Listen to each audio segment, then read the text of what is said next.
Krishna, Hare Krishna, Krishna Krishna, Hare Hare, Hare Rama, Hare Rama, Rama Rama, Hare Hare, Hare Krishna, Krishna Krishna, Hare Hare, Hare Rama, Rama Rama, Hare Hare. Hare Krishna, Hare Krishna, Krishna Krishna, Hare Hare, Hare Rama, Hare Rama, Rama Rama, Hare Hare. Hare Krishna, Krishna Krishna, Hare Hare, Hare Rama, Rama Rama, Hare Hare.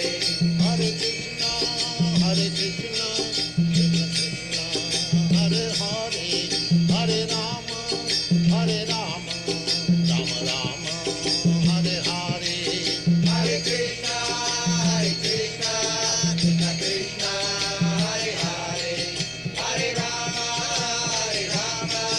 Rama Rama, Hare Hare. Hare Krishna, Hare Krishna, Krishna Krishna, Hare Hare, Hare Rama, Hare Rama, Rama Rama, Hare Hare. Hare Krishna, Krishna Krishna, Hare Hare, Hare Rama, Rama Rama, Hare Hare. Hare Krishna, Hare Krishna, Krishna Krishna, Hare Hare, Hare Rama, Hare Rama, Rama Rama, Hare Hare. Hare Krishna, Krishna Krishna, Hare Hare, Hare Rama, Rama Rama, Hare Hare.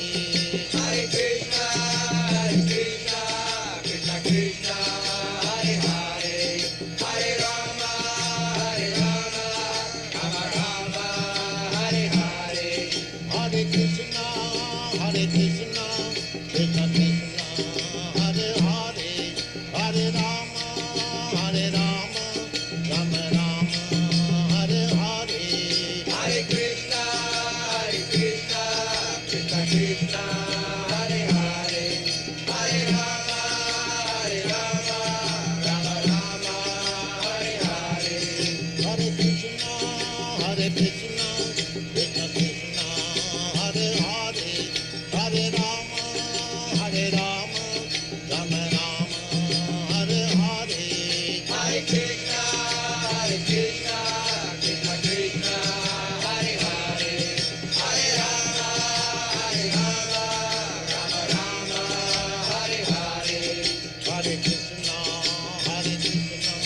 Krishna Krishna, Hare Hare, Hare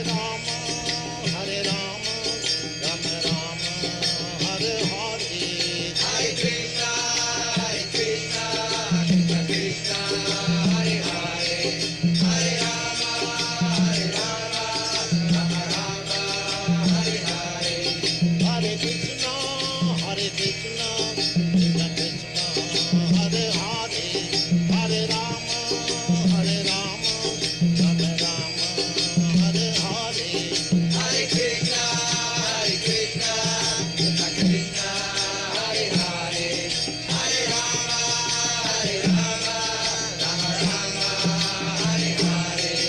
Hare Krishna, Hare Krishna, Krishna Krishna, Hare Hare,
Rama, Rama Rama, Hare Hare.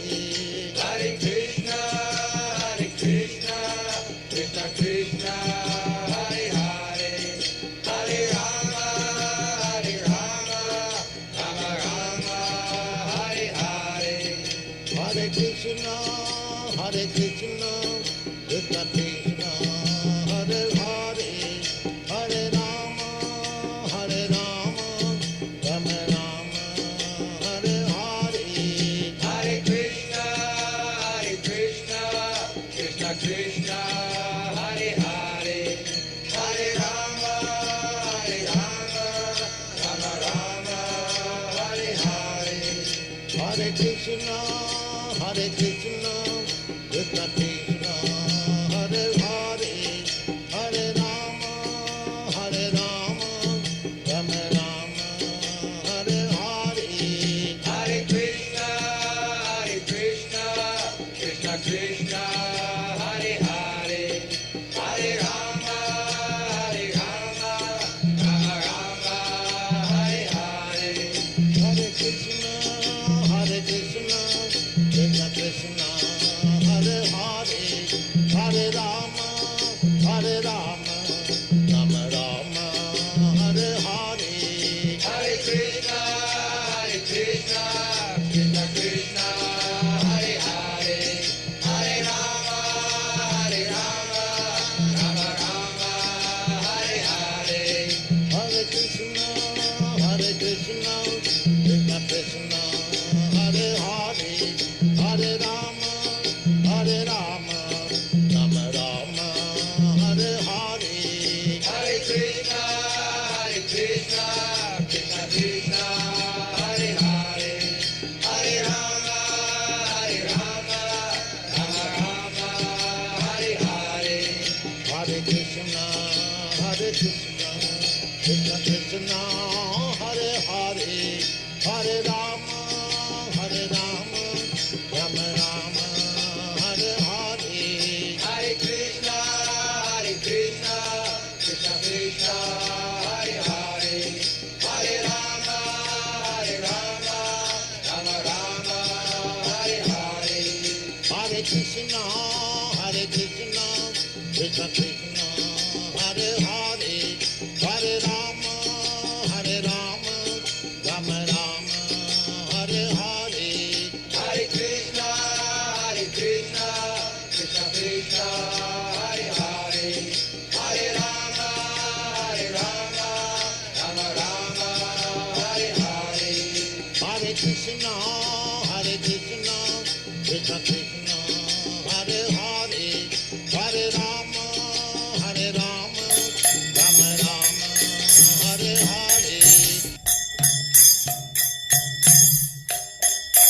Jaya Radha Madhava Punya Bihari.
समाज भक्ति सिद्धांत सरस्वती गोस्वामी प्रभुपाद की जय, अनंत कोटि वैष्णववृंद की जय, नामाचार्य श्री हरिदास ठाकुर की जय।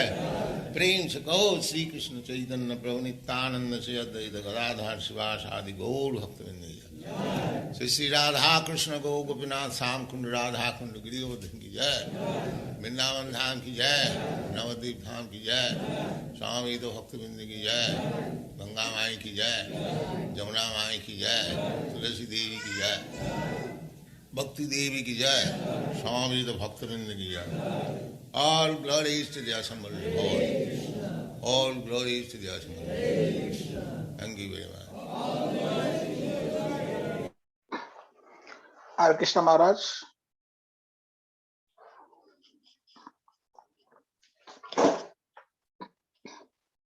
Hare Krishna Maharaj. Hare Krishna. My humble obeisances. What is left Prabhupada? You are welcome, Maharaj, on the platform. Thank you so much for coming. Can you hear me, Maharaj?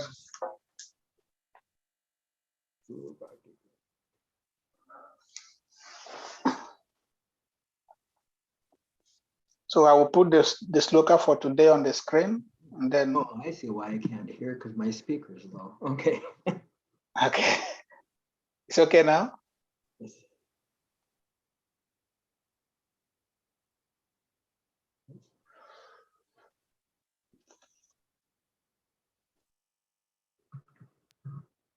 Oh, Krishna, Krishna, Krishna. Yes, Maharaj. Thank you so much. You can start, please.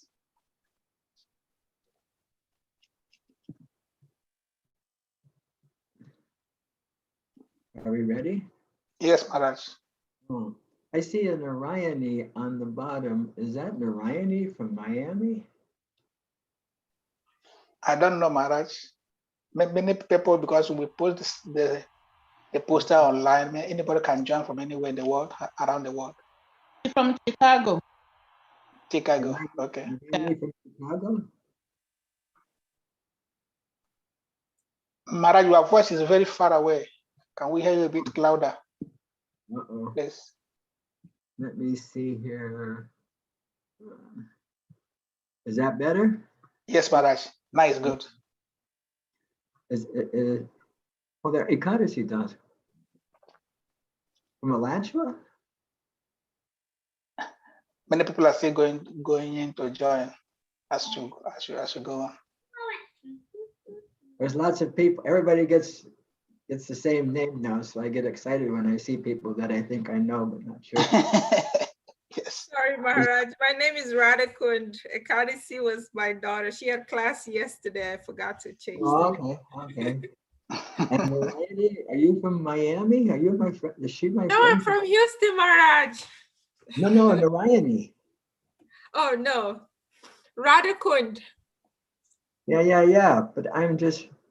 Narayani is from Chicago. Oh, okay. Okay. So for some reason I thought it was 2:40, but it's 2:14. That's okay. They're up. These verses I know quite well. I put a verse, Maharaj. Vasudevaya, Om Namo Bhagavate Vasudevaya, Om Namo Bhagavate Vasudevaya, Om Agyantamrandasya Jananjana Shalakaya, Chakshuruminitam Jena Tasmai Shri Gurave Namaha, Nama Om Vishnu Padaya Krishna Prestaya Bhutale, Srimate Bhaktivedanta Swaminiti Namane, Namaste Sarasati Deve Gauravani Pracharane, Nirvisesha Sunyavadi Paschatya Desha Tardane, Jaya Shri Krishna Chaitanya Prabhu Nityananda, Shri Advaita Gadadhara Shivasari Gaura Bhaktivinoda, Hare Krishna, Krishna Krishna, Hare Hare, Hare Rama, Rama Rama, Hare Hare. Thank you all for kindly inviting me again, and seeing all the nice Vaishnavas.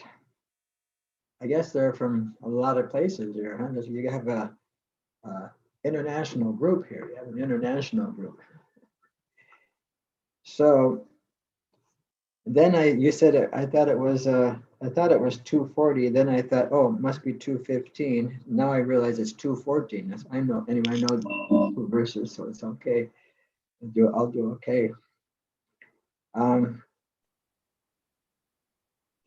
We'll read this verse. This is an interesting verse. Matrasprashasta kuntaya sitasna sukadukada agamapa yano nichastamsta tikshastra bharata. That Osana Kunti, the non-permanent appearance of happiness and distress and their disappearance in due course. I like the appearance and disappearance of winter and summer seasons. They arise from sense perception, O sign of Bharat, and one must learn to tolerate them without being disturbed.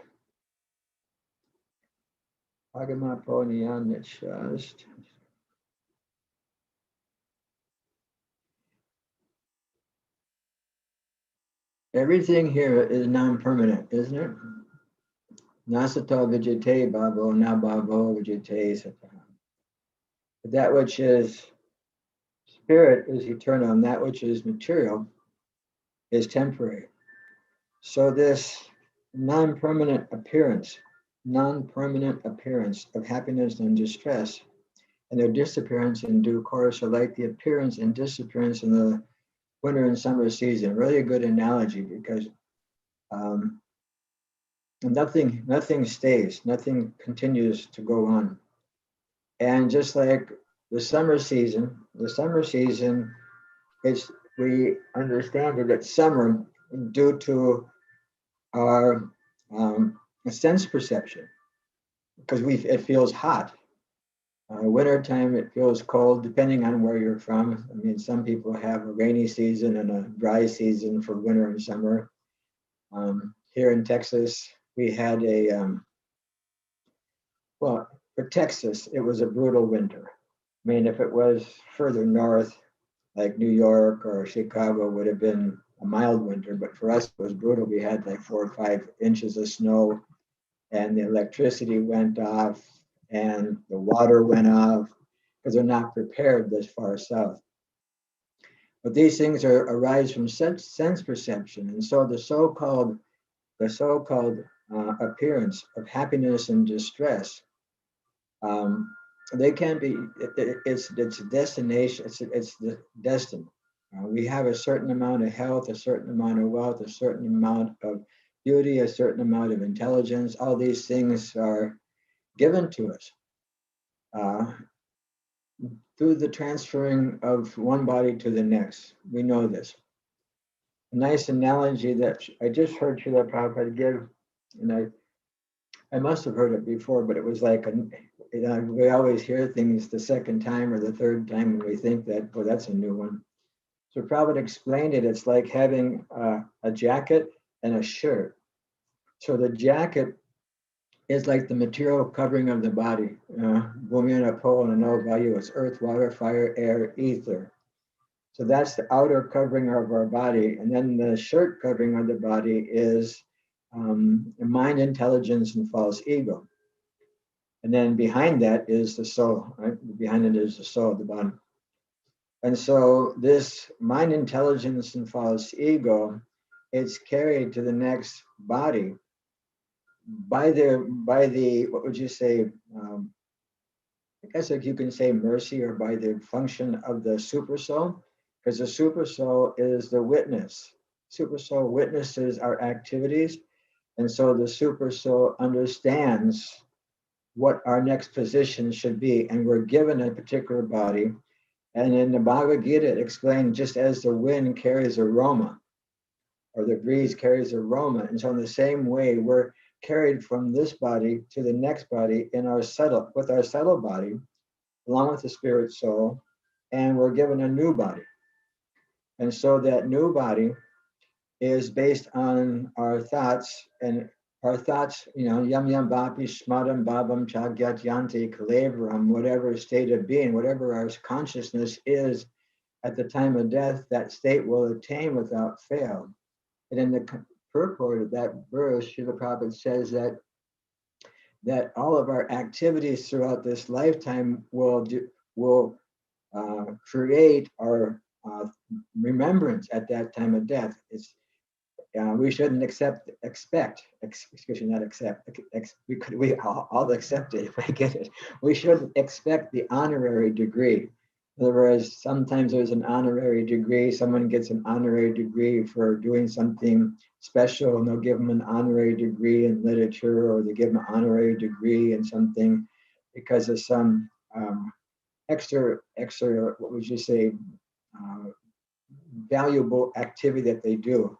And then the university will just give them a free degree for that work. But we should not expect the honorary degree, because whatever our thoughts are at the time of death, that'll create our next body.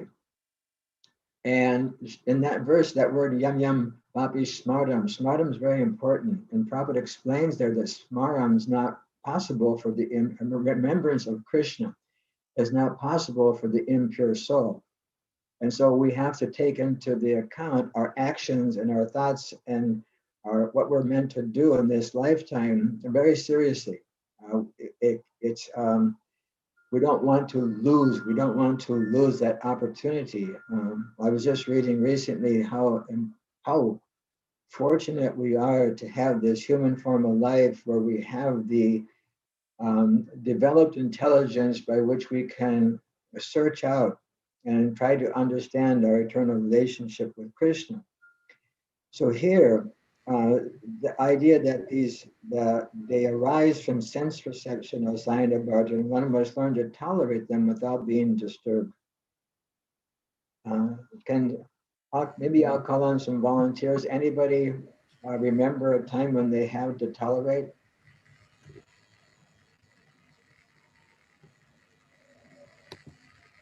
Yeah, we can tolerate when it's too cold during winter. Yeah, too cold, you had to tolerate in the winter. Anybody else? Make this interactive. Too hot in summertime. Too hot in the summertime, okay. That's from Chicago, it can be hot and muggy. Somebody else? I had to tolerate a harsh, say, scolding from my boss at work. Because if I didn't tolerate, I was going to lose my job. Oh. Okay, anybody else have any times that they had to tolerate? Well, we have like a very special Yes, group. in Jaws, weather could sometimes be up to 0.3 degrees Celsius during the summer, so Yeah. it can be very difficult. Yeah. Anybody else have a time that they had to tolerate? Okay. Let's see. Winter storm. Winter storm. Yeah. Anybody else have a time they had to tolerate? And too much windy when it is winter. Too much freezing when it's winter, yes. Okay, anybody else have a time they had to tolerate? Yeah, we can also tolerate now. Radicoon's up. Summer's coming in Houston. We don't know how it's gonna be. What about last winter in Houston when you had to shovel snow? Yes, that was horrible. We can also tolerate now due to coronavirus. Wearing masks all over the world. Yeah, all over the world we have to tolerate the coronavirus. Anyone else? Gary Dari Priya, Davy Dasi, do you ever have to tolerate anything that you tolerated? I picked on you because, not picked on you, but chose you because you're the invitee. That's not, she never has to tolerate. Anybody? Shakshi, nice to see you. Hi, well, Maharaj. Very well, Shakshi. Anytime you ever have to tolerate, Shakshi? Usually whenever I'm about to chant my japa, sometimes my stomach says I should eat first. So sometimes I have to just so Did you make yeah, I have that to tolerate. shot? On that picture, did you make that shot or did you miss that shot? Oh no, that's Michael Jordan Oh, from okay, I thought that long was you. time. Yeah. Okay, so everybody, almost everybody's explained the time they had to tolerate, but something's missing. Can somebody tell me what's missing? I did the same thing back in 1999, or maybe it was 2000. I was an ashram teacher in Mayapur for the Gurukul that was run by Mother Ratchatambar and Vedasar. They were the two headmasters. They asked me to take and teach the boys verses, slokas. And so this was one of the verses. So I said, you have to, because they wanted me to teach the boys like 90 verses in the semester. And I said, I'll teach them one at a time until they know the verse, they know how to apply the verse, and they know how to share apply the verse in their own life and how to share the verse with others so that they can utilize it for sharing, spreading Krishna consciousness. And at the end of me asking each boy to share something that they had to tolerate, they did, just as you did. And in the end, I told them, you forgot something. And they said, what, Maharaj? I said, my name's not what, Maharaj, it's RTADHVAJA, Maharaj. And I said, you forgot something. And so it was just about time for break time. And then the bell rang for break. And I said, and not, you can't go until you figure out what you forgot, what you missed, not forgot, but what you missed. So I know we have a very, I can see Salika Das, he's very thoughtful. That's his picture. He's very thoughtful in that picture. Did I say your name right? Salika? Salika. What did we forget? Sahadev, you're a very brilliant young man. What did we forget? What was missed? What was missed? I know somebody that knows on this group because she's heard me give this example a million times in Guru Bhakti. Yeah, you said that we tolerate happiness. Yeah, nobody mentioned sometimes they had to tolerate happiness. We only think that we have to tolerate cold, rain, snow, your boss, your kids not behaving. And it's always something that's distasteful. We never think about tolerating happiness. Because the idea is that we don't want to become overexcited about something good happening to us because that's a mode of passion. And in the mode of passion, we lose our equilibrium or our equanimity. What do you call that? The balanced thinking. And we can get pushed over into forgetting our relationship with Krishna. This is thank you, Guru Bhakti, for coming. I mean, she's heard me give this example of my Guru Cool Boys at least a dozen times. And so every time we do this, everybody thinks, oh yeah, right, we have to tolerate happiness.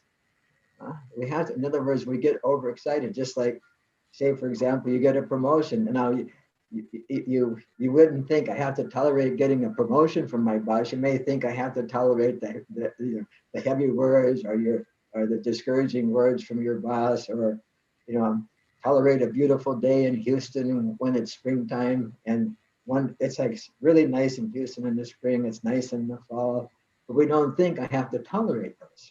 We don't think we have to tolerate them. We only have to tolerate when something bad is happening, because then we focus on Krishna. But the same thing is instructed here, that we have to focus on Krishna even when something delightful happens. Even when something delightful happens, even when you have a nice plate of prasadam in front of you, Shakshi, you have to just think, okay, I'm not to enjoy, I have to honor prasadam. I don't have to eat, I have to honor the prasadam. And in this way, glorify Lord Shri Radha and Krishna, and in love, call out for the help of Lord Chaitanya and Lord Nityananda. to help me understand that this is a God's given gift, that I'm not the enjoyer, I am the servant. I'm actually the servant. The prasadam is non-different than Krishna. Krishna is allowing me to engage in this way. So let's go through the purport a little bit here. The purport: in the proper discharge of duty, one has to learn to tolerate non-permanent appearance and disappearance of happiness and distress. According to Vedic injunction, one has to take bath early in the morning, even during the month of Magh, January and February. It is very cold at that time, but in spite of that, a man who abides by the religious principles does not hesitate to take bath. Similarly, a woman does not hesitate to cook in the kitchen in the month of May and June, the hottest part of the summer season. One has to execute his duty in spite of climatic inconveniences. Okay, everybody that said they had to tolerate the hot and cold, you get a little out here, because Prabhupada brought up that message here. The cold of the winter and the heat of the summer. Similarly, to fight with some friend or relative, one should not deviate from his prescribed duty. That was Arjun's situation. Arjun, I was just reading the other day in a discussion where Vidura had left home, and after being insulted by Duryodhana, went to the holy places, but he came back to preach to his brother Dhritarashtra.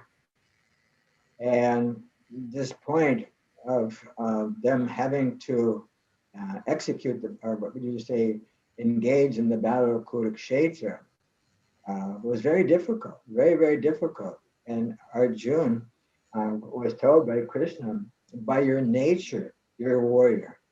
And no matter what, you're going to end up in this type of situation. And so better to follow the regular rules and regulations of religious principles in order to come to the platform of now. Now, this is an interesting thing here, because similarly to fight on religious principles of the Kshatriyas, and although one has to fight with friend or relative, one should not deviate from the prescribed duty. Now, here's the what would you say, the purport to this what would you say, understanding of why we continue to follow the regulations, taking bath in the winter, cooking in the summer, fighting with or engaging in our prescribed duty according to our varna. We must engage in it. 2 places in the Gita, Krishna says that it's better to perform your own duties, even if you don't do it perfectly, than to perform another's duty even perfectly. Because when one performs their own duty, the sinful reactions are lessened because of that. So now let's take a look. I'm going to read that last sentence again. Similarly, to fight is the religious principle of the Kshatriya, and although one has to fight with some relative, or friend or relative, one should not deviate from his prescribed duty. One has to follow prescribed rules and regulations of religious principles in order to rise up to the platform of knowledge, because by knowledge and devotion only can one liberate himself from the clutches of illusion. So a very important thing, one has to follow prescribed rules and regulations of religious principles in order to rise to the platform of knowledge, because by doing so, and then the last part here, because by knowledge and devotion can one liberate himself. There's another place where it's described by knowledge and by renunciation. The same point is brought up in another purport. And because what happens is that when we have understanding of ourselves, I think it's actually just in the previous verse, when we are 2 verses, when we have knowledge of ourselves as spirit soul, then we can actually have the ability to renounce the what would you say, the temptations of the materials that of engage in the senses when they want to engage in sense gratification, because we have knowledge that we're not this material body, because that was the verse before, Dehino Sminyata Dehe, the soul, Dehi, resides within the body, Deha. And so when we have this type of knowledge, then we can understand that we're part and parcels of Krishna. My Vamso Jiva Loka Jiva Bhuta Sanatana. And in that knowledge, just like one Yomam Eva Masani Mudho Janati Purushottama, that one who understands Krishna to be the Supreme Personality of Godhead without doubt. For someone who has that type, in other words, understands Krishna to be God without a doubt, he is understood to be the knower of everything. And that person who is a knower of everything, then Bhajatamam, that he actually engages in the devotional service of Krishna. Because having all knowledge, he understands that the pinnacle or the essence of all knowledge is bhakti, is devotion to Krishna. And that through that knowledge and through that devotion is the only way one can actually liberate ourselves from the clutches of Maya or illusion. It all falls into place when one takes a look at the whole picture. It actually falls into place quite nicely. Then there's just a little thing at the end here. The two different names, addresses given to Arjuna are also significant. To address him as Kunteya signifies his great blood relationships from his mother's side. And to address him as Bharata signifies his greatness from his father's side. From both sides, he was supposed to have a great heritage. Both sides are Kshatriyas. A great heritage brings responsibility in the manner of proper discharge of duties, and therefore he cannot avoid fighting. This is very interesting because we could say, well, I don't have a great heritage because I was born in a rural area of North Dakota, and there's no responsibility on us, but we are born into the Brahma Gaudiya Sampradaya and Srila Prabhupada's mission. And so from our parampara, we have a great heritage. We have a wonderful heritage which is meant to be shared. And taken the responsibility that Srila Prabhupada has given us and the Parampara has given. When you take a look going down from the current spiritual masters to Srila Prabhupada, to Bhakti Siddhanta, Gaurkishore Das, Babaji, Bhakti Vinod Thakur, such a missionary type of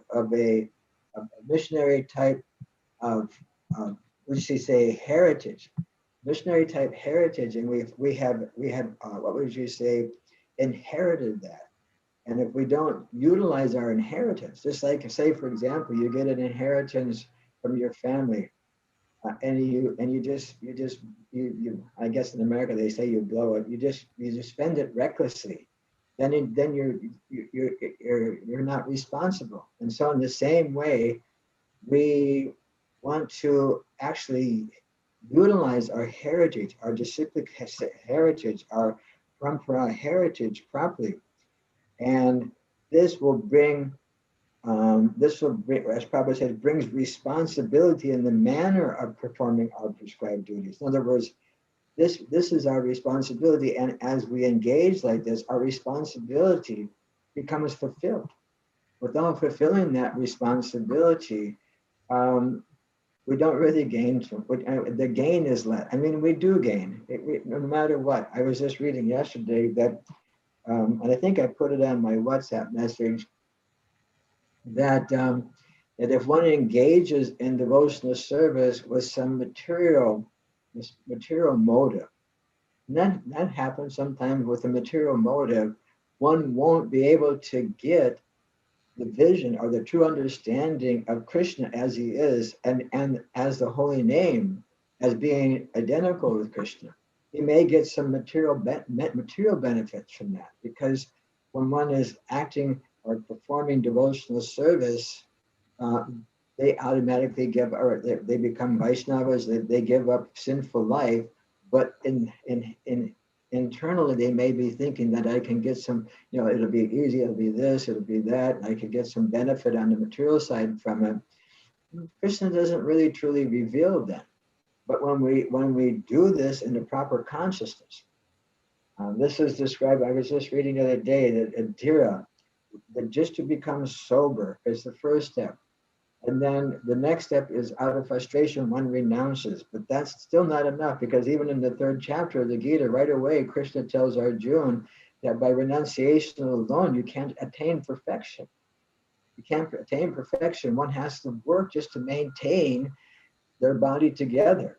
And therefore he tells us that one must perform sacrifice, and work as our sacrifice. One must perform sacrifice for Vishnu. And as we perform that sacrifice for Vishnu, it makes all the parts of material energy work in cooperation. The demigods become satisfied. Even the sacrifice for this age is Harinam. Is Sankirtan Yagya. And as we perform this Sankirtan Yagya, of course, there's no other Yagyas going on. I mean, maybe a few in India or something like that. But as we perform this Sankirtan Yagya, it's satisfying the upper of the living entities and the upper planets. And they'll bestow all the benedictions, all the necessities. Krishna says, in cooperation, this is how it works. And so we have this responsibility in the manner of performing our prescribed duties. And we can't, as here, therefore, he cannot avoid fighting, and therefore we cannot avoid spreading Krishna consciousness. Whatever ability we have, whatever talent we have, whatever we have, we utilize that to share Krishna consciousness.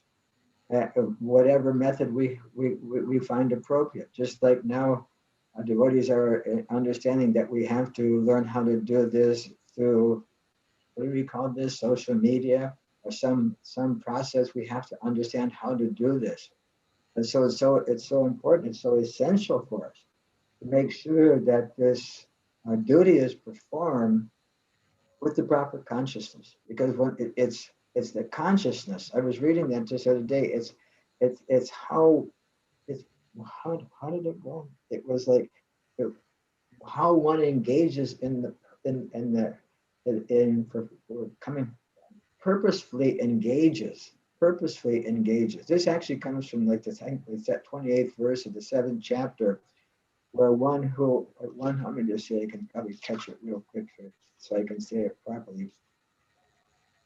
That persons who have acted piously in previous lives and in this life, whose sinful actions are completely eradicated, are freed from the dualities of delusion, and they engage themselves in my service with determination.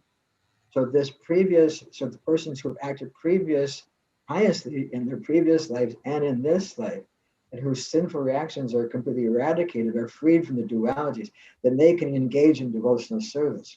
So one may think that one has to follow this in order to share Krishna consciousness or spread the Krishna consciousness. One may have to be pious in order to do these things. But Krishna, or Prabhupada, explains this in the 66th verse purport. We know that verse, Sarva Dharma Parityajya Mamekam Saranam Vaja, just abandon all varieties of religion and surrender unto me. I shall deliver you from all sinful reactions. Do not fear. So in that purport, Srila Prabhupada explains that in the 7th chapter, it was said that only one who has become free from all sinful reactions can take to the worship of Krishna. Thus may think that unless he is free from all sinful reactions, he cannot take to the surrendering process. To such doubts, it is here said that even if one is not free from sinful reactions simply by the process of surrendering to Krishna, he is automatically free. There's no need of strenuous efforts to free oneself from reaction. One should unhesitedly accept Krishna as a supreme savior of all living entities. With faith and love, one should surrender themselves unto him. And so this is coming full circle now, how this verse opens up the point, because this is in the In the 38th, 39th verse, Krishna will, in this chapter, Krishna will say, now I've given you an analytical study or understanding of the soul. And then he just tells first he tells Arjuna, you're not the body, you're not the body, you're so much not the body, you're not the body. And then like for a couple, 2 or 3 verses, and then he says, actually you're a Kshatriya. And if you don't fight, they're going to call you a chicken. I don't know if they use that in your country. To be called a chicken means you're scared or you're fearful, and they're not. You think they're going to think you left the battle out of magnanimity, out of respect for your guru and out of respect for Bhishma, your grandfather. They're going to think you're just afraid of the other army and you're just escaping. And so, out of magnanimity. So it actually comes full circle because Krishna then tells Arjuna that I've taught you this analytical study. Now I'm going to teach you how to engage yourself in karma yoga by being a Kshatriya. Because first you're not the body, now you're a Kshatriya. Now how to utilize being a Kshatriya in the service of Krishna.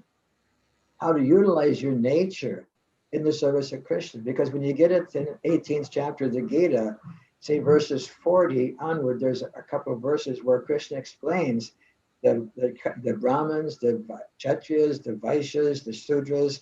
He explains all those different duties or natures, the qualities of peacefulness, all the different heroism for Kshatriyas and business for Vaishyas and helpers for Sudras and stuff like that.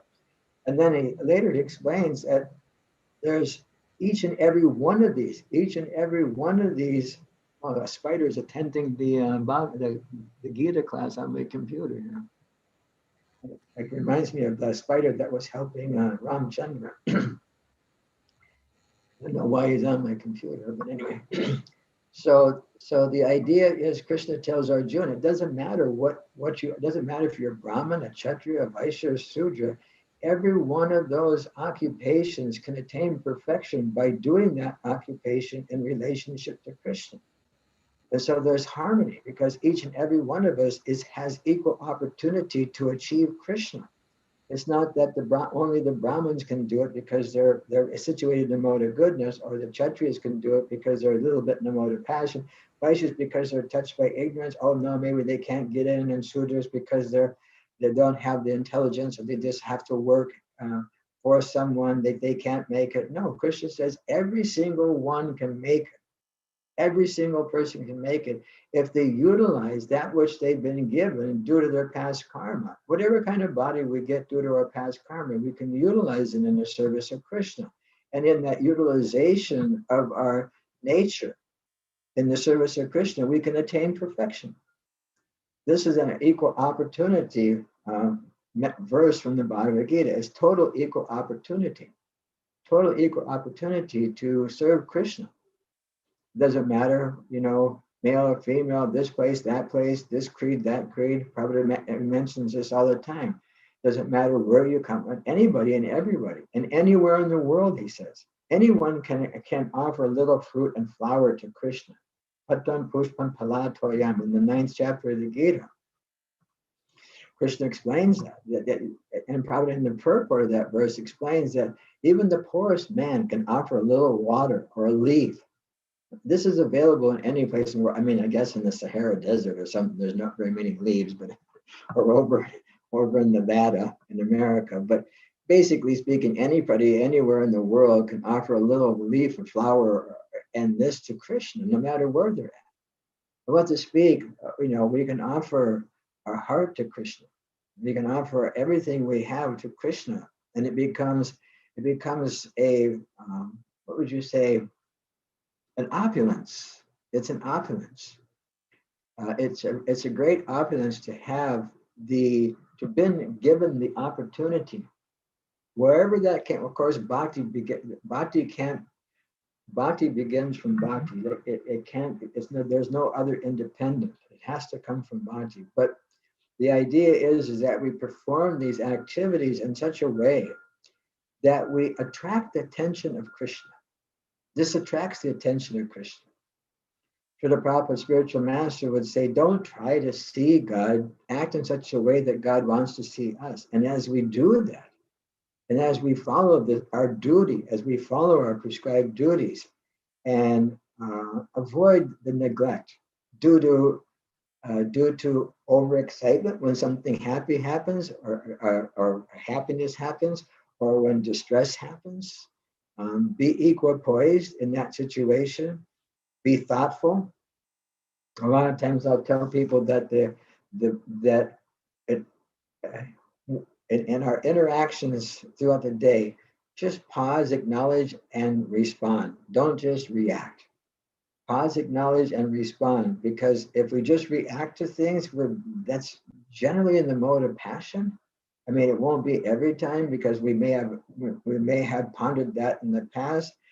But we say just pause, acknowledge, and respond. Because if we just act too quickly, the tendency is to err. The tendency is to err when we act too quickly, or not have complete understanding of the situation and not utilize that situation for its full impact that it can have upon us. Each and every situation is given to us as an opportunity to understand our relationship with Krishna, to investigate how I can utilize everything I have to serve Krishna, every opportunity I have to serve Krishna. And by having this type of mentality, it gives one the opportunity to see Krishna within everything and without everything. Because Krishna even says it, I'm within and I'm without. It's amazing how Krishna can do that. So this idea is there, this idea of becoming Krishna conscious, becoming Krishna conscious. It's not just when we're doing our japa, or we're twirling the incense for Tulsi, or we're doing other things. It's every single aspect of our life. Yet karoshi, jadasnashi, jatahoshi, dadati, that whatever we do, whatever we give away, whatever austerity we perform, anything we do, whatever we eat, everything we do is meant to be done as an offering of love to Krishna.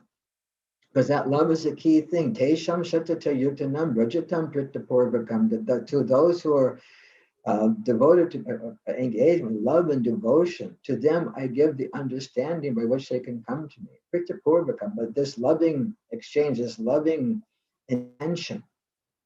Because even that in that commentary to that 10:10 verse, which is one of the four main verses of the Gita, Srila Prabhupada explains that everybody is in want of an ultimate goal. He goes through karma yogis, jnana yogis, bhakti yogis, and he gives the symptoms by which they're known.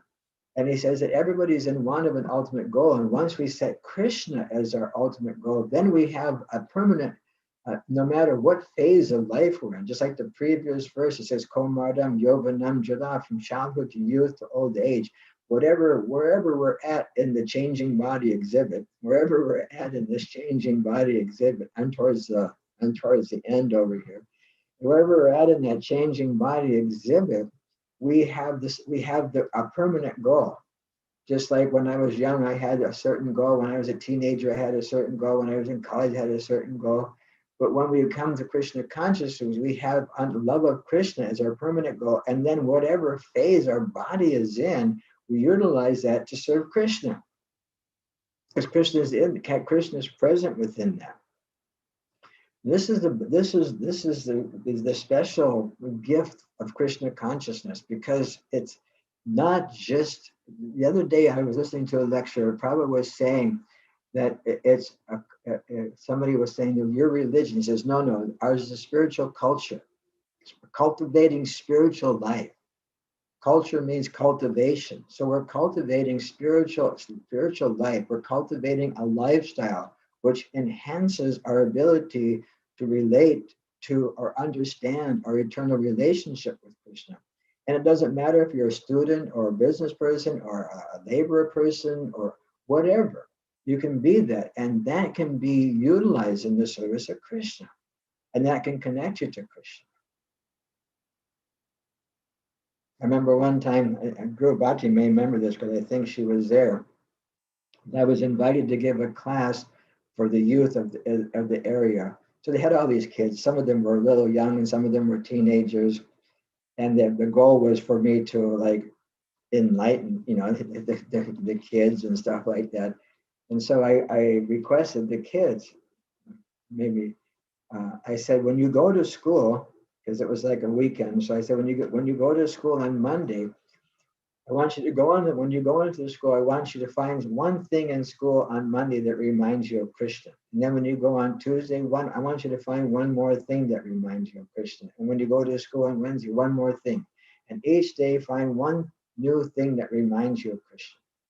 So they say, like what, Maharaj? I said, just like if you go to the drinking fountain, you can understand that you can at least accept that Krishna is the taste of water. How Krishna is the taste of water may take a little longer to understand, but at least you can accept that Krishna is the taste of water, or Krishna is the ability of man, just like Shakshi used to be this big dunker basketball player. So that ability for him to do that, that comes from Krishna. So every time he can do that, he can understand this was Krishna.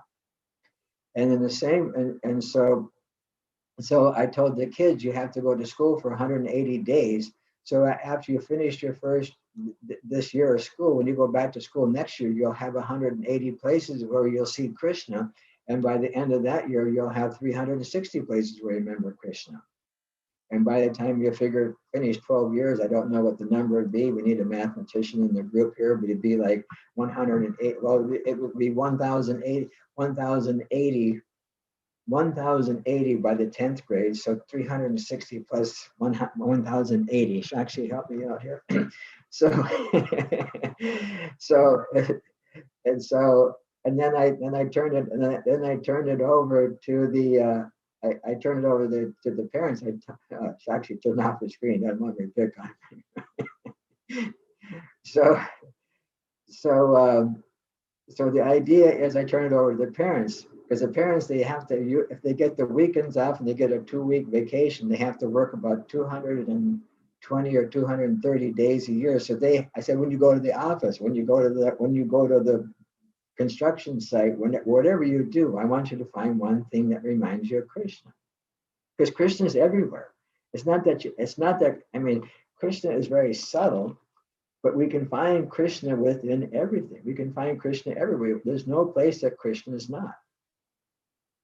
Krishna exists everywhere, and so we can find him. Our desire is to see him. Like George Heron, I really want to see you. I really want to know you. I want to be with you, Lord. And so if we have that intention, why wouldn't Krishna show himself? Why would Prakashaya, by direct perception, RTADHVAJA, Rajaguya. That famous verse, what is it? It's like the second verse of the 9th chapter, RTADHVAJA, Rajaguya, Pratyaksha. Direct perception, one can get direct perception of the Lord. It's the king of education, it's the most secret of all secrets, and yet Krishna is telling the secret. It's the most secret of all secrets, yet Krishna is telling the secret. But in the 10th chapter, Krishna says, of secret things I'm silence. But the chapter before, he told the most secret of all secret things. So, Krishna. So that's about 50 minutes, but that's a little summary of this verse. So we have like 10 minutes left, so we can open up for any comments have come up there. Maybe someone you can share with us one time where you had to tolerate something good, something exciting, or some happiness, something good that happened, Nobody had anything good happen. I met Prabhupada, that was really good. I created this. I remember when I first read something in Prabhupada's books, I was like, oh my gosh, this is something special. Thank you, Maharaj, for the wonderful class. So devotees, if anyone has a question, please kindly indicate by raising your hand or put the question in the chat box. I can hear. I'm just going to go get my water bottle, okay? Because I have the empty one next to me. Okay. I can.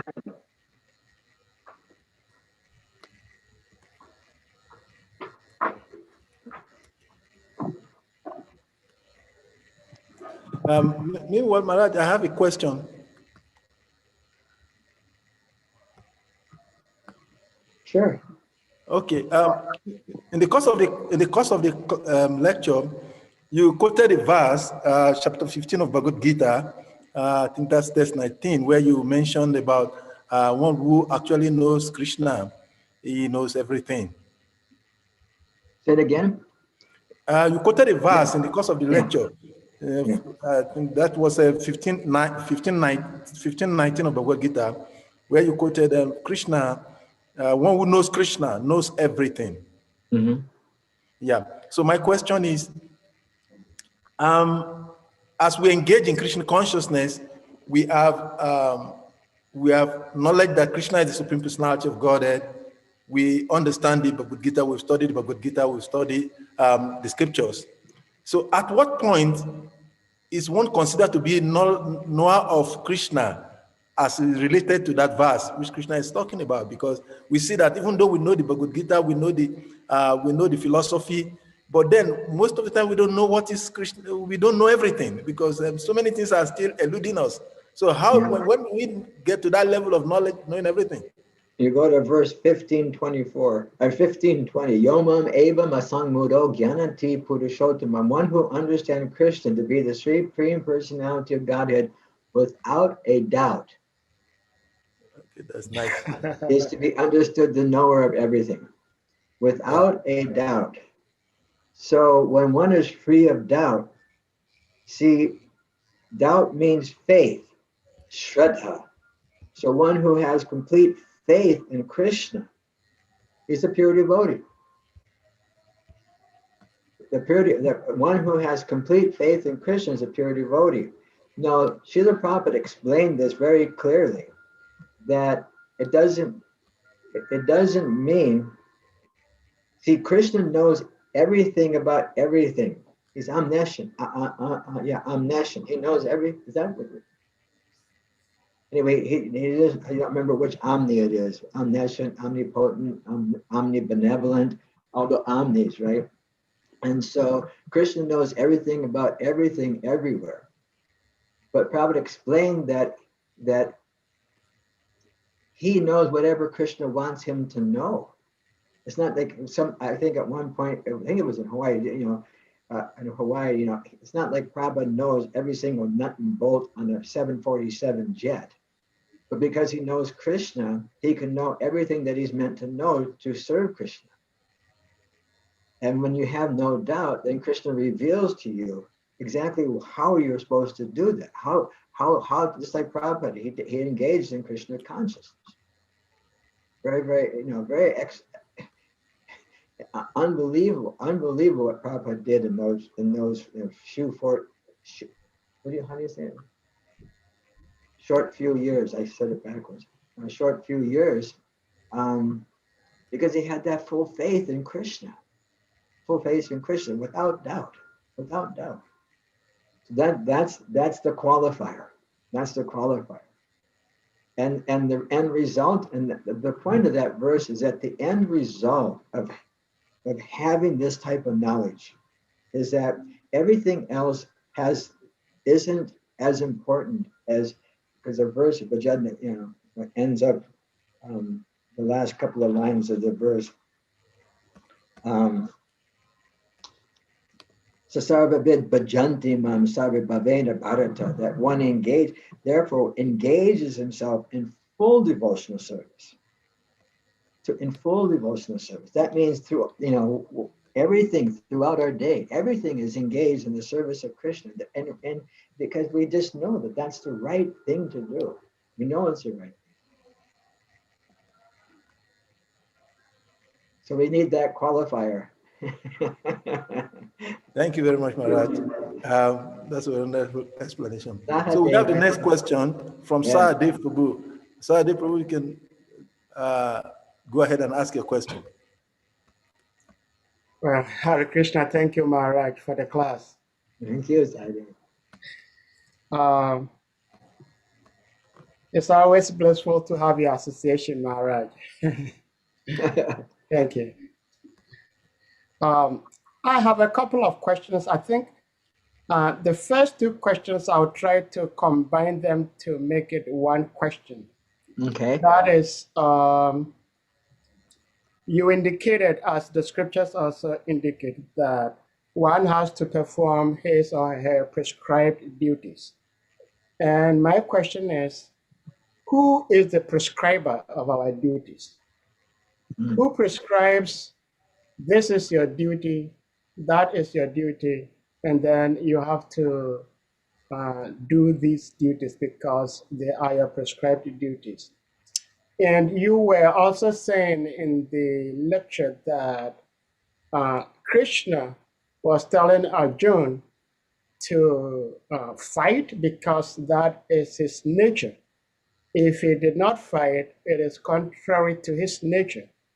We also see in life that lots of the time, many people have different natures, and oftentimes these natures are very evil. So they may, yes, they may say, well, this is my nature. What can I do? I have to go by what my nature dictates. So I would like you to shed more light on those, like who prescribes our duties, and then do we ultimately have to act based on our natures, or we can adjust our nature just to do things that will be beneficial to us and the world? Hare Krishna. That's a good question, Sahadev. Very good. Very. You look like a professor already, so you're very professorial. Oh, no, right. Very sharp person. That's one. So, who assigns our nature? Our nature is given to us by our thoughts at the moment of death, because we get a particular type of body, and that body has a particular type of nature. Now we just have to discover our nature. And so in the Bhagavad Gita, it gives different descriptions of the mode of goodness, the mode of passion, the mode of ignorance, and one can go through those things. One can go through and determine which qualities, which ones of those he possesses. And then they can understand what nature I have been given, actually what nature I have been given in this life, what nature I have been given in this life. And then through the study of scripture, see how to utilize that particular nature in the service of Krishna, in the service of Krishna. A lot of times devotees will come to me and they'll say, well, I don't know if I'm a Brahmana, Kshatriya, Vaishya, Sudra. And I just say, just take a look. And especially when I was working in Gurukul, especially here in America, I had a Gurukul because we had access to college or universities. And actually, yeah, it's true. I've sent so many of the young men and some young ladies. There's something called a proclivities test here in America. I don't know if they have that all around the world. Proclivities, what's your nature? You can't fail this test. You just go in there and you fill out the answers. When you see the sunset, what is your reaction? Or you just, I don't know exactly. It's been a long time since I've been in college. I don't remember the test. So you go through and you take this test, and then what they do is they figure out what your proclivities are, or which way. It's almost like your nature. What proclivities kind of mean that which matches your. So what they do is that, say your test will say you're like this, then they give you a whole couple of pages or whatever, a page or two of different type of occupations that match your proclivities. And just like one of my students took it, and it said that he should be in the medical field. And so his grandfather was a doctor, and he said, please don't be a doctor. It's just too much. Don't be a doctor. Better to be a dentist. So he became a dentist. And it just worked out very, very well for him. You know, he learned, you know, it became a very good occupation, and he earns well, and you know, it's part of his nature. Someone I had one boy that the mother begged me, please, I'm in sales. His father's in sales. Please don't put him in sales. Don't put him in business. Let him be an engineer. You know, do this, do that. I said, you're too late. You should have thought of that at the time of conception, because he's only 12 years old and he's already got 2 businesses. He's a businessman. And he's doing quite well. He's worth a lot of money. He was born to be a prosperous businessman. And so that's there. Now, so that we can do. That we even moderns, what would you say? I don't know what that would be under social study, or we can figure that kind of stuff out.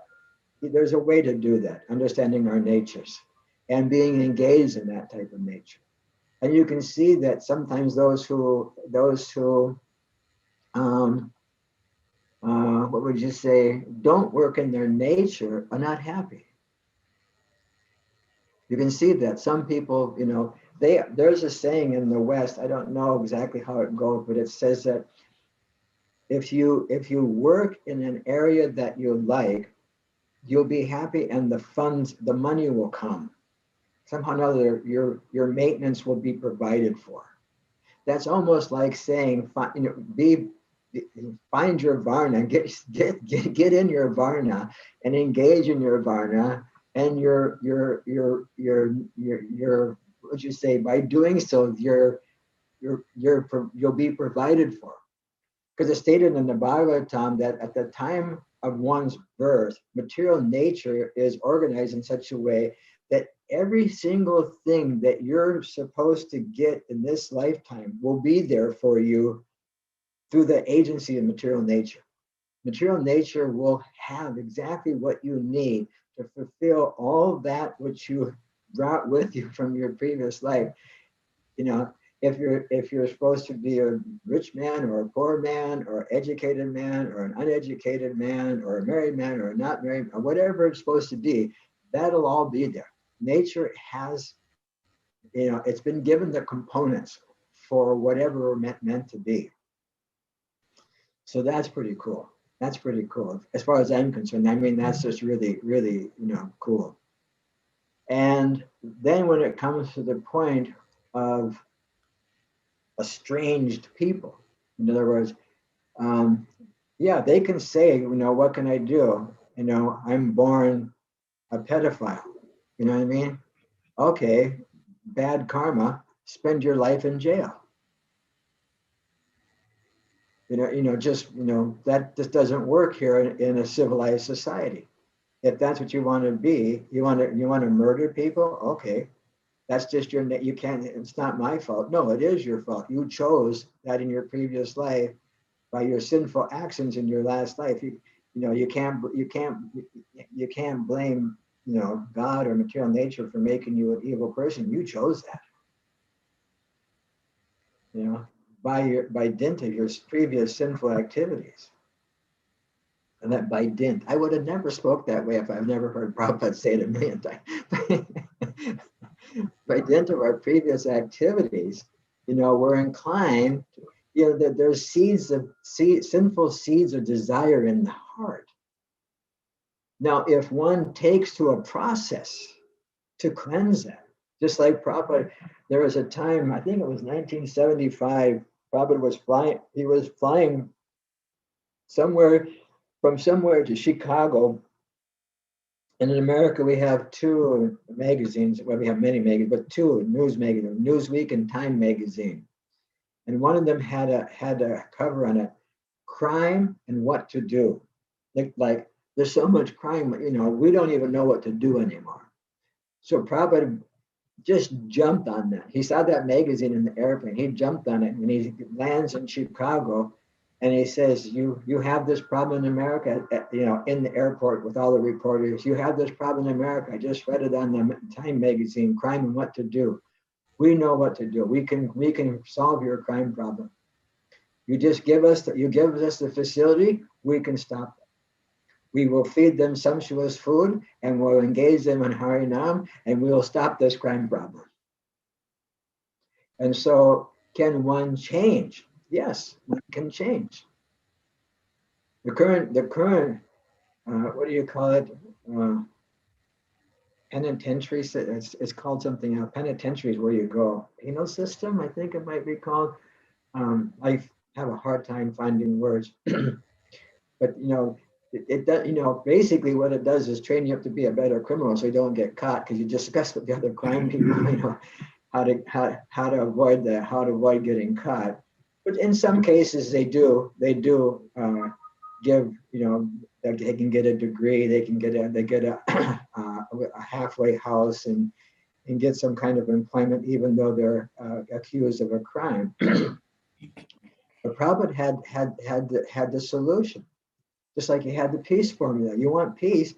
Prabhupada went to the United Nations one time for a peace demonstration. Of course, they were told that they couldn't do Harinam. They had to sit. They weren't allowed to have a microphone in front of the UN.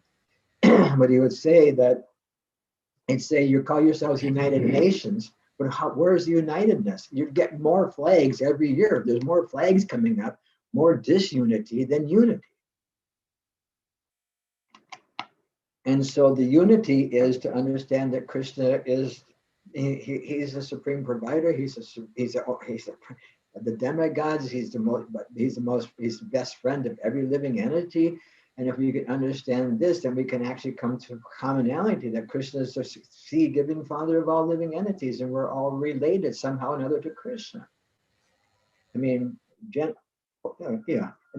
you don't fight with your own brother except for when you're little, but when you become a little civilized, you understand that this is like family and stuff like that. And so Krishna consciousness is like, in its true form, is actually can solve the real problems of life. The real problems of life isn't I'm white, you're black, this one's green, that one's yellow, I'm male, you're female, I'm bisexual, I'm trisexual, I'm metrosexual. What did I hear the other? Metrosexual? I couldn't even figure out what the heck that one was. And the real problem is Janma Mrityu Jara Vyadhi, birth, death, old age, and disease. No matter what gender you are, what race you are, whatever you are, you're going to be forced to take birth, you're going to be forced to become old, you're going to become diseased, and you're going to die. That's the real problem.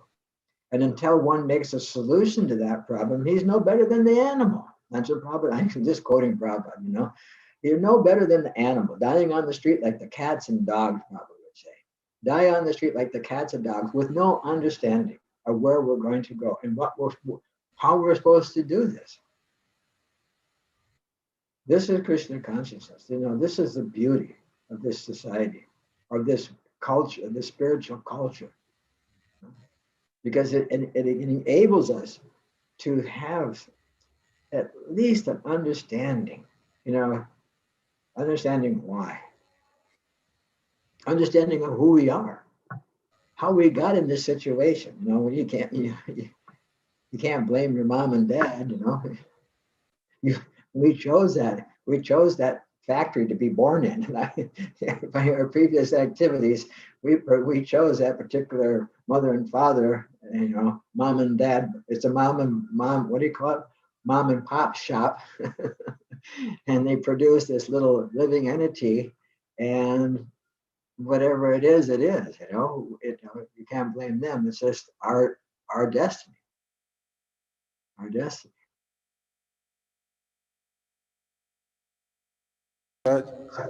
Did I get through that? Did I cover them all, Sahadev Prabhu? Yes, thank you very much, Maharaj. That boss. Okay, Sahadev Prabhu, you still have another question?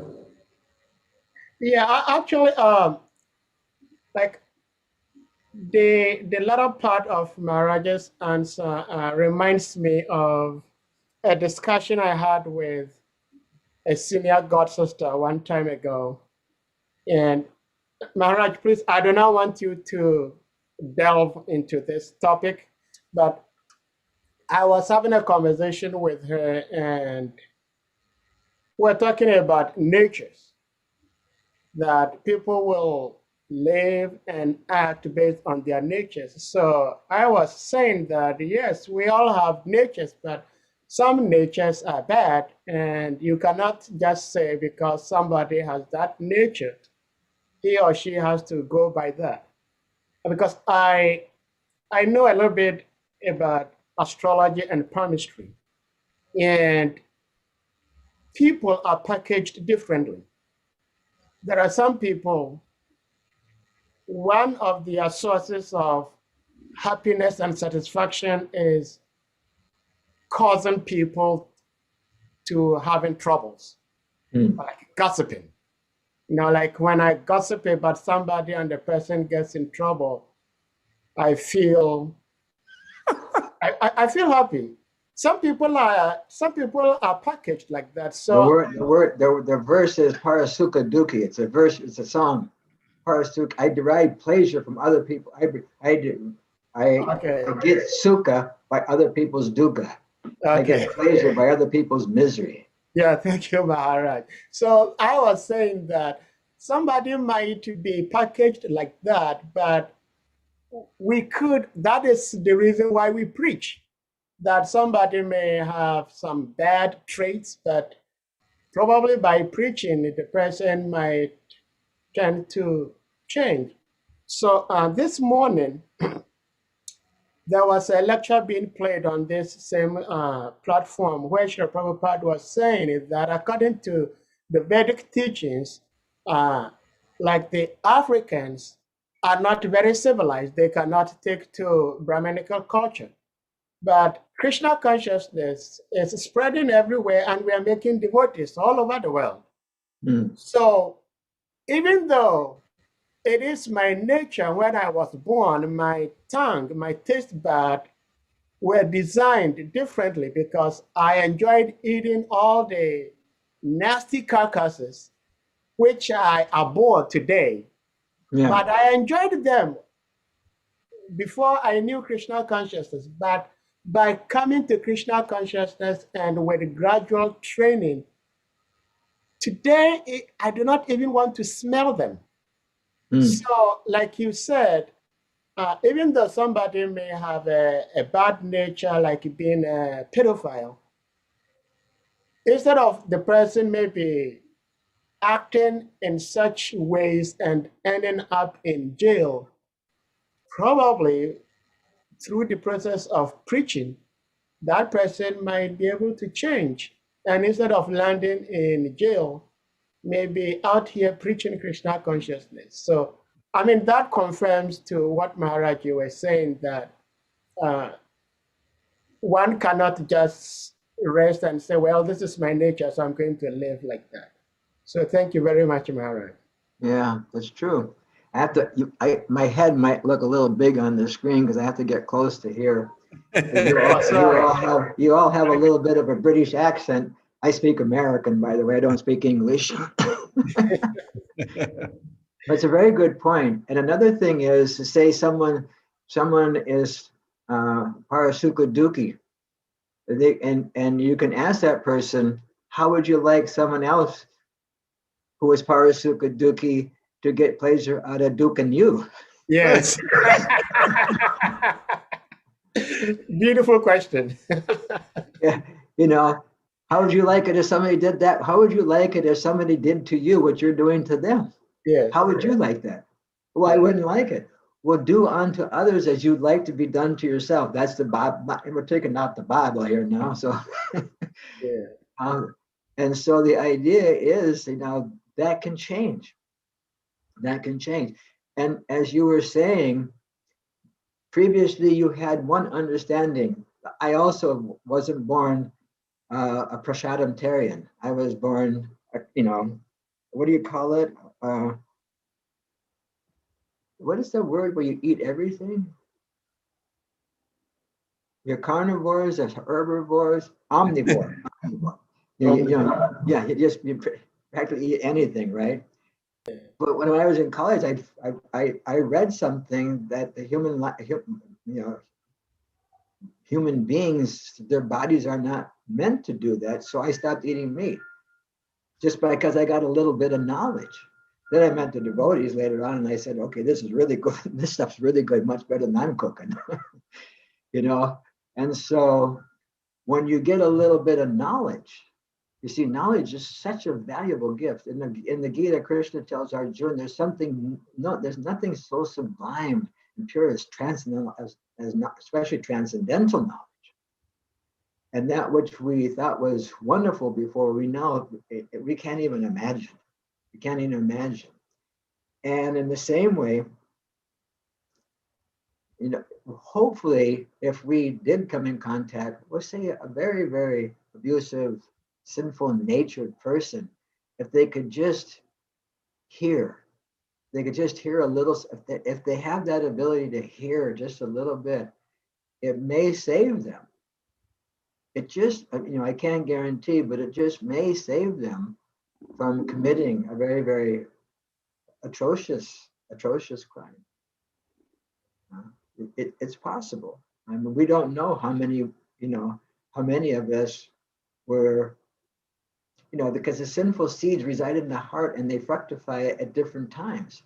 Who knows if I would have, you know, with the mass murderer seed in my heart or something, you know, I don't know if that would have came out, that because through the process of Krishna consciousness, it's compared to these sinful seeds in the heart. There's two processes. Like one, if you put the seed, submerge it in water, it loses its ability to sprout. And if you heat up a seed, it loses its ability to sprout. And so Krishna consciousness and chanting Hare Krishna and gaining this knowledge is like submerging the seed or heating the seed so it can't sprout. So we don't know how many of those seeds were, what would you say, disabled from sprouting. I'm sure there's some. But we still have a nature. And we're actually meant to go into the heart, be introspective, take an internal inventory. Take an internal inventory of where I'm at, and just say, Krishna, this doesn't look too good, and you know, and be honest, and just say, it's not, you know, it is what it is, but it's not looking too good. Please be merciful on me. Please shower your grace upon me and allow me to rid myself of these sinful desires and these sinful reactions that I foolishly, you know, you can read the songs of the Acharyas, they're just begging Krishna for just please help, please help, please help. And through prayer and through active participation in the process of bhakti, you know, anything is possible. Anything is possible. Thank you very much. Thank you very much for the answer.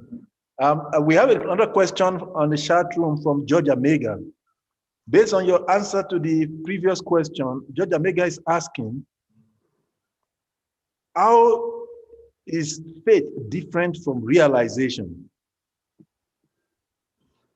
In that case, how different is faith from realization? Yeah. It's funny they use the word realization, because I don't know, you know His Holiness Giriraj Swami? I think he gave class for you all before. His Holiness Giriraj Swami? Yes. Yes, Maharaj. So one day we were talking, we speak quite often, and we used to, before COVID, we'd make sure we were together 1 or 2 months a year.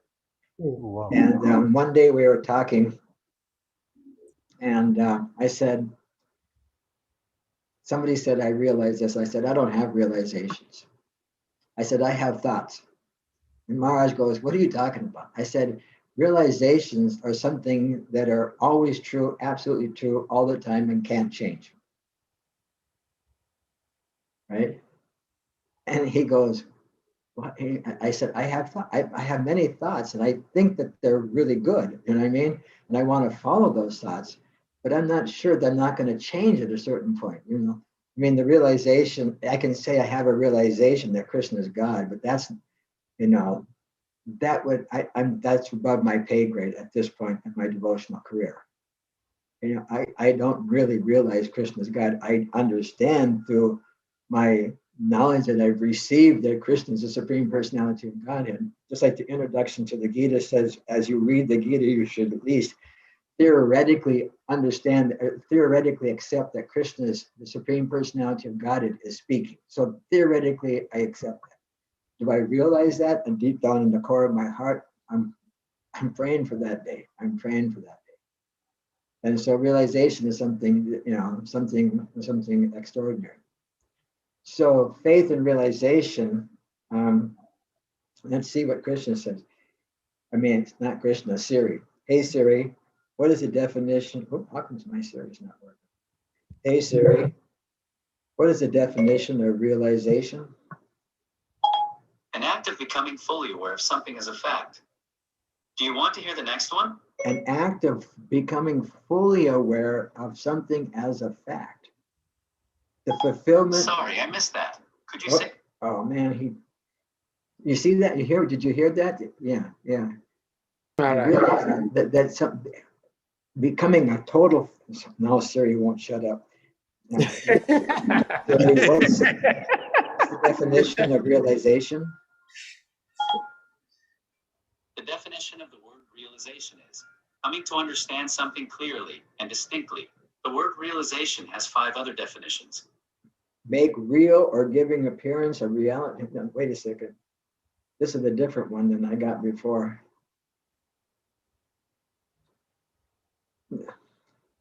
Yeah. Yeah, So- Siri was saying there are like about 500 definitions. Yeah. Hey Siri, what's the definition? Hey Siri, what's the definition of faith? Complete trust or confidence in someone or something. Complete. Do you want to hear the remaining one? Yes. Complete confidence or trust in something or someone.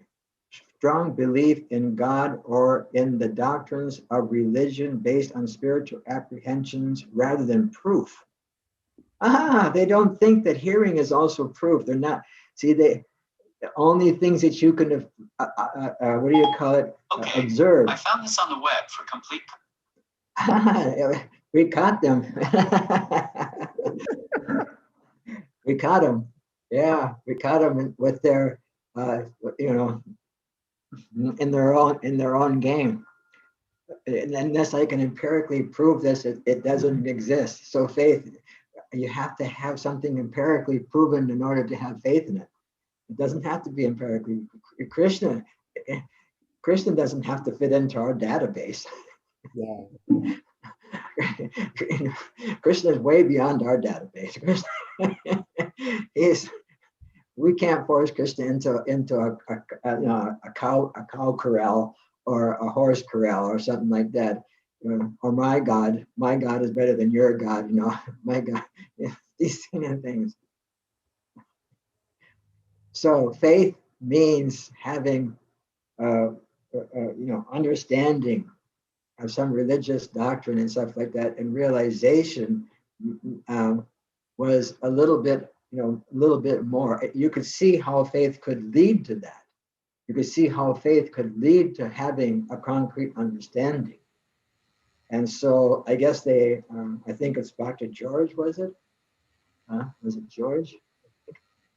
You can see how, Dr. George, you can see how in that case, how different is faith from realization. I would say that faith can lead to a concrete realization. And one of the things, I guess we could say that, no, I can't honestly say that. I was going to say I could say rather than thought, we have certain understandings, just like I have an understanding that engaging in the material, I have knowledge, a certain amount of knowledge. Now, how much it's realized, that's another thing.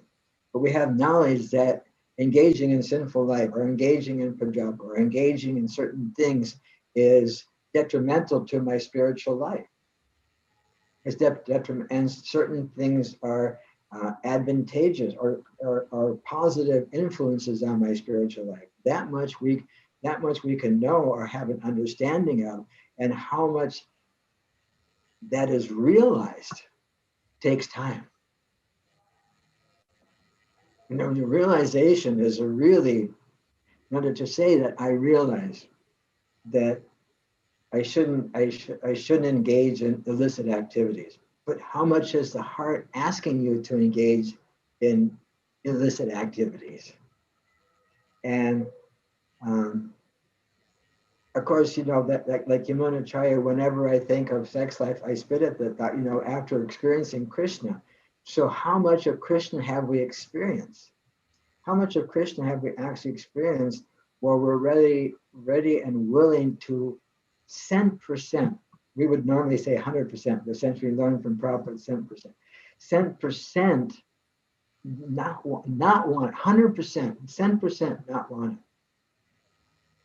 That verse is also a little interesting because in the 70s, the brahmacharis would use that, you know, Yamunacharya, since I've come to Krishna consciousness, whenever I think of the thought of sex life, I spit at the thought, and the brahmacharis would spit, you know, like towards the ladies and stuff. You see, the thing, it isn't the women that is causing it, it's your sinful, it's your lusty heart. You should spit on your own lusty heart. Don't spit towards the ladies. Spit on, it's your problem.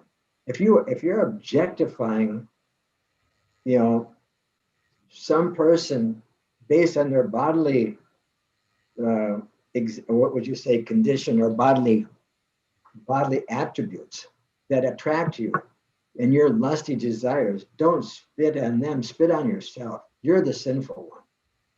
You're the sinful one. Give up give up this haughty idea that just because I'm wearing saffron, I'm a pure devotee. Get rid of the PDS syndrome, pure devotee syndrome, and get back to reality to understand that, you know, it's me, but it's not her. I mean, hopefully she's dressing properly. I mean, that's the problem with Kali Yuga. People don't even, guys are running down the street with just a pair of gym shorts on. You know, girls are running down with just gym shorts and a gym top. You know, it's agitating to their mind, you know, for both people. So we have these cultural acts, I know, and it's not just burqa'd up and it's not just dhotied up, it's dressing in the mode of goodness. You know, where your body is properly covered. It's not revealing things. It brings out the mode of goodness. Mode of goodness allows one to understand spiritual knowledge. Spiritual knowledge leads one towards realization. We're going to go full circle here. We can go full circle here. These are the things that we need to instruct society. Society needs us because, you know, it's just crazy. It's crazy.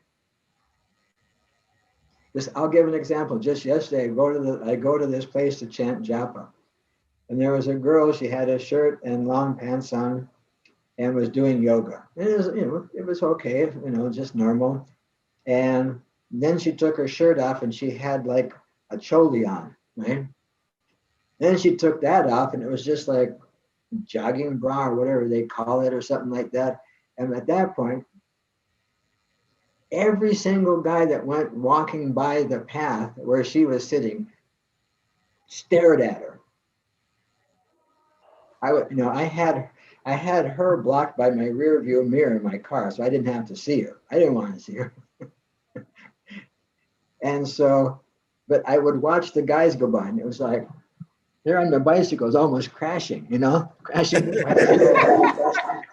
skateboards. Some skinny little yogi with a jogging bra on, and you know, and they say, "Oh, you're objectifying us. You're objectifying." What, dude, dress in such a way that we don't do it, you know. Have a little compassion for us too, you know.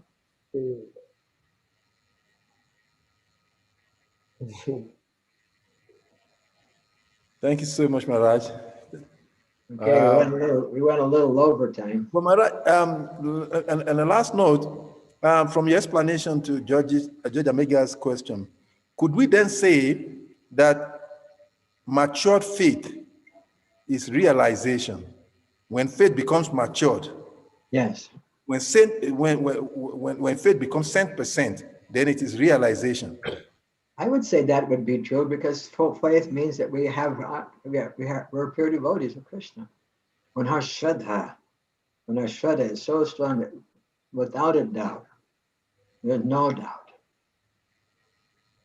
then we'll have realization, I would say. And we have partial realizations. I think from now on, I can say I have a partial realization. I won't say I have thoughts or I have understanding or I have a partial. I can say I have a partial realization. That sounds a little more positive, right? Thank you. Thank you so much for your wonderful, wonderful class and then explanations. We're so much blessed by your mercy. I don't see any hands up again. I have one question. Can I ask? Yes, Maharaj. Professor Sahadev over there. Oh, Maharaj, no.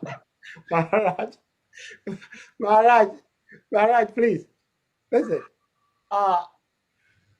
By Guru Krishna's grace and mercy, we've come to understand a little bit about Krishna consciousness, and we truly, truly appreciate your humility.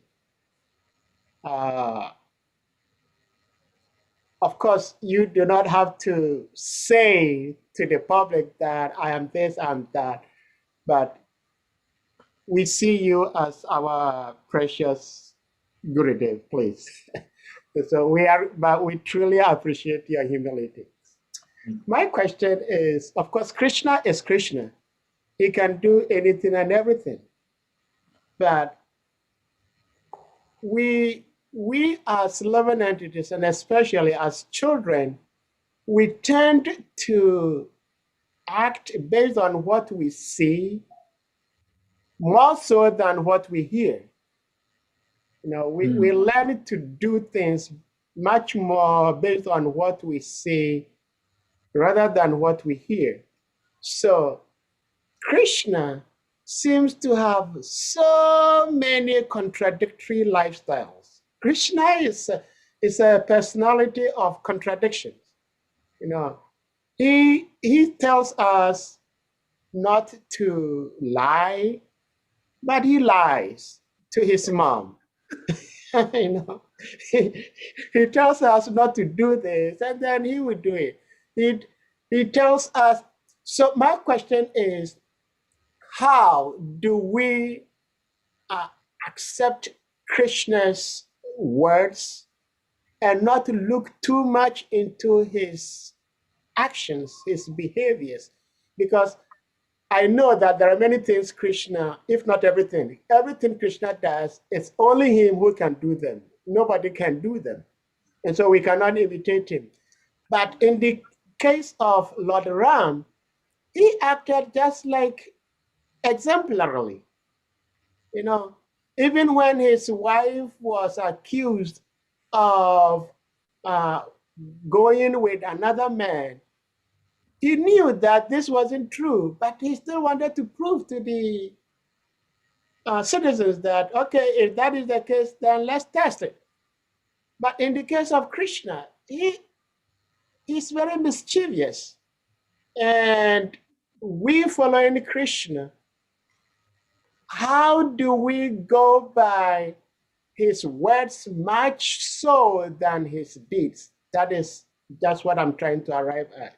Because I think that if we have to go by his deeds, most of us will go wrong. Hare Krishna. Prabhupada says that no one likes a thief. But when Krishna steals, everybody becomes blissful. Yes. The difference between Krishna and Ram, Krishna has different attributes. And those attributes are more intense and they're more personal. The Ram was one thing. And each time Krishna comes, Macha to save the Vedas Varaha, remove Haranyaka, save the earth, Kurma, to churn the ocean, each time and every time, Nrsinga, to protect, to let the world know what Krishna does to child abusers. He bifurcates them and tears their guts out and wraps them around their neck. But Krishna comes to bring Goloka to Gokula. And so this is the most intimate. It doesn't get more intimate than this. And so Prabhupada, of course, the example Prabhupada give, you lift Govardhan Hill, then you can talk, you even lift one car, then you can talk about dancing with the gopis and stealing, and to be an eternal associate of Krishna is, although bhakti, is a source of bhakti, but it comes after a long, long time to be in that environment, And there was one lecture where Prabhupada would explain most religions think God is great. God is the Father. But with us, God is my lover. God is my son. And God is my servant. Bhakta Vatsal, he serves the bhaktas. So that type of relationship takes a different mellow, different rasa, different mellow. And even the gopis, when Krishna was being so naughty, right? See, the idea is, I've explained this many times before, that sometimes we think of Yashoda Damodar Leela, that Krishna woke up from a nap and he began to cry and Mother Yashoda began to nurse him. And then while she was nursing Krishna, the milk began to boil over. So she left Krishna, but she didn't leave Krishna. She left, she went to serve Krishna because it was Krishna's milk that was boiling over. It wasn't that she left, because she went to serve Krishna. But Krishna thought, why are you serving me this way instead of this way? And so then he became naughty. And then Krishna could understand by the movement of his, see, he was there. His eyes were going like, I don't know if you can see, my eyes are going from side to side, because he knew he was naughty.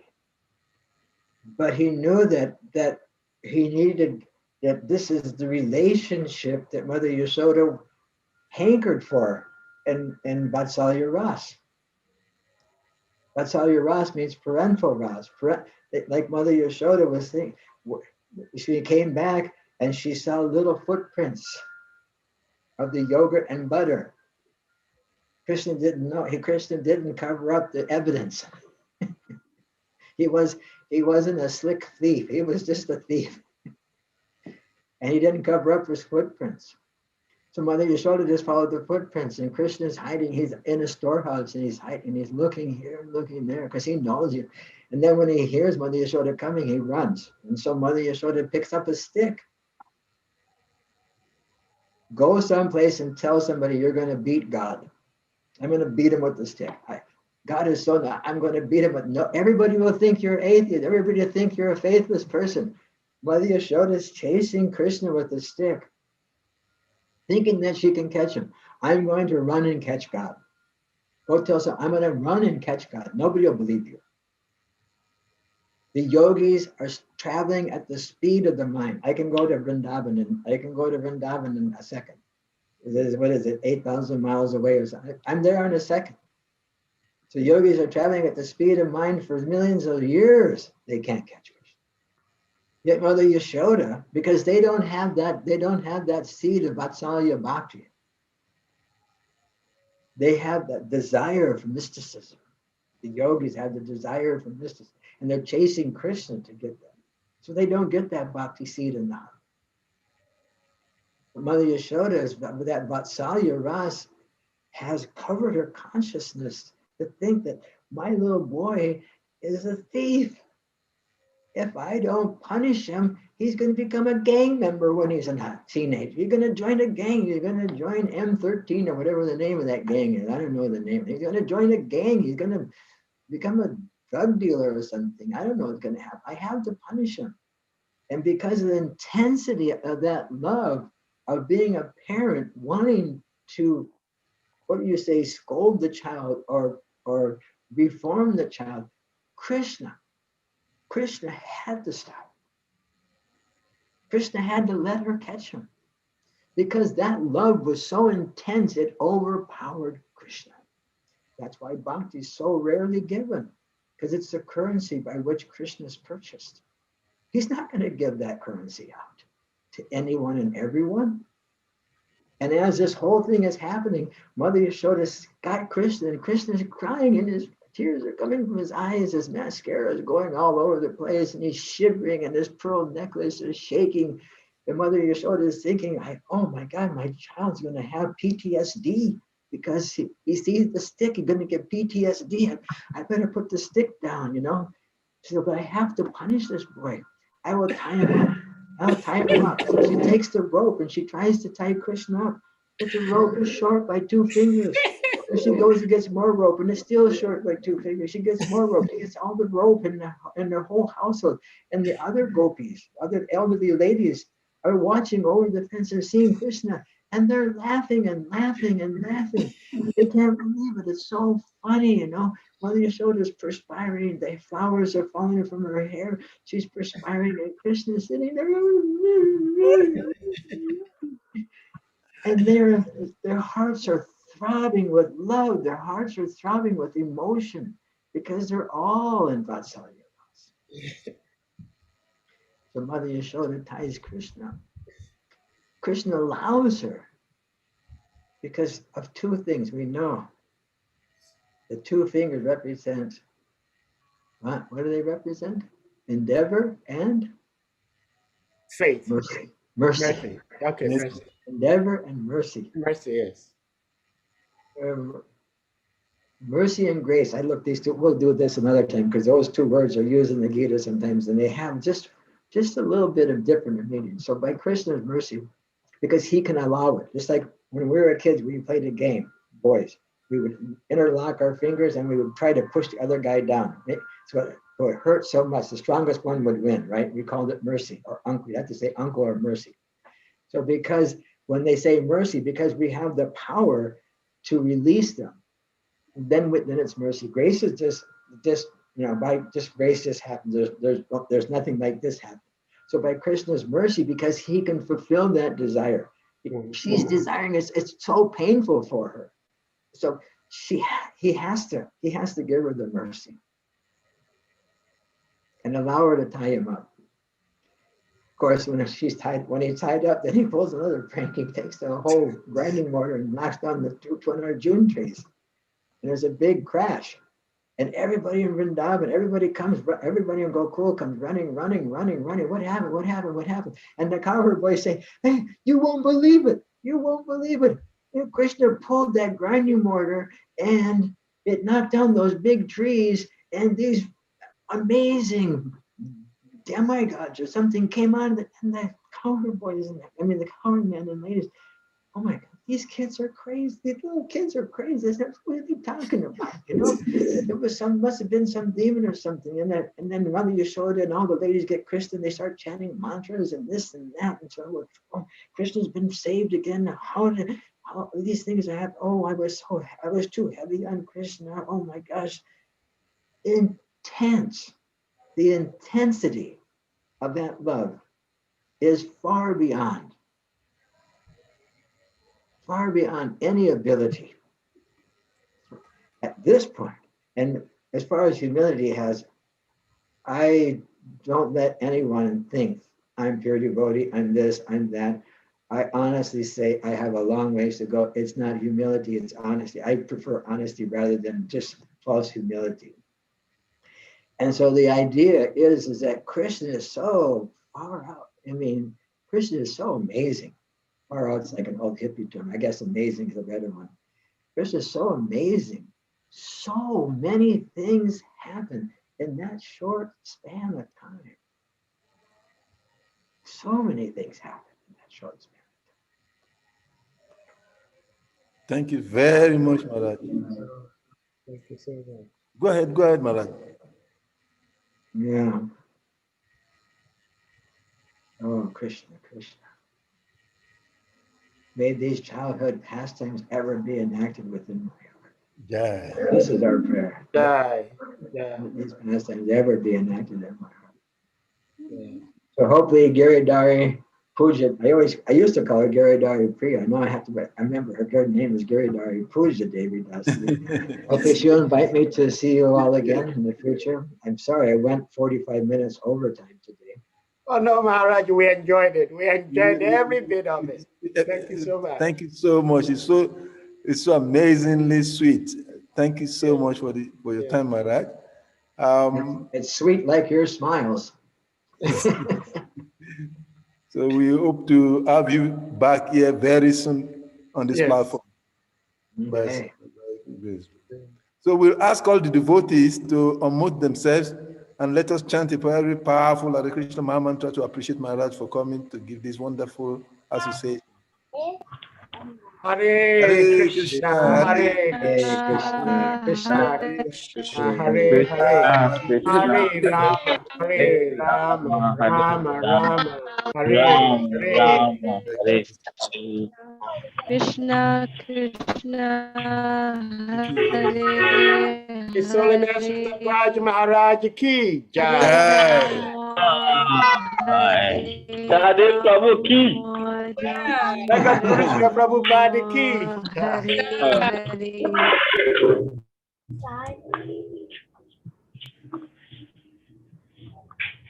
How do you do this? Yeah.